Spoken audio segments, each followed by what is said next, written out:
Alright mga kabagyos, magpapakawala tayo yung bird. Ito yung aking pliers lock. Maliit lang siya pero kasya ang 6. Sa ngayon 5 sila eh. Pero pwede na yan kahit 5 lang. Papakawala tayo. Labas, labas, labas, labas, labas, labas. Ayaw lumabas. Naglit lang ha. Alright, ito muna si White. Dito natin padaanin sa trapdoor.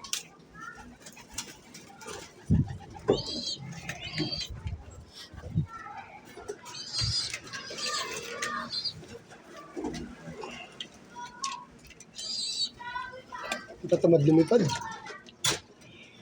Ayan na. Ay, rumonda kayo. Ay, nandiyan kayo. Di kayo rumonda.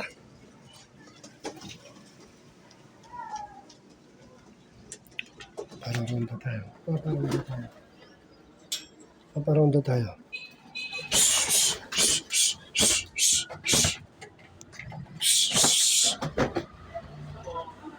Yun, yung tatlo ko. Rumuronda.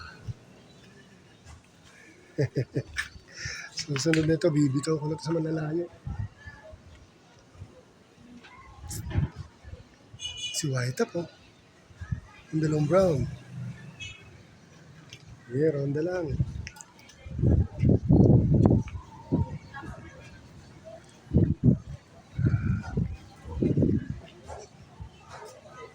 Wala na naman. Ayun, yung tatlo. Kaya lang may bisyo ito. Mga ito dumadaw pa sa likod bahay. Kaya lang natin sila rumonda na rumonda. Ayan, nasa 10 minutes na silang lumilipad. Ayun, lumayo na. Ayun yung tatlo dyan lumilipad. Ayun o, ayun o. Ayun, sa likod mo.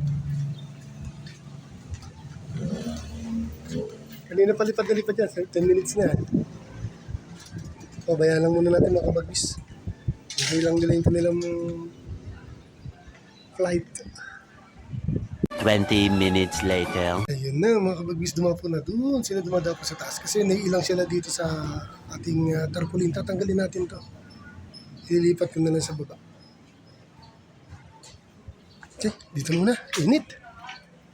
Thank you for watching.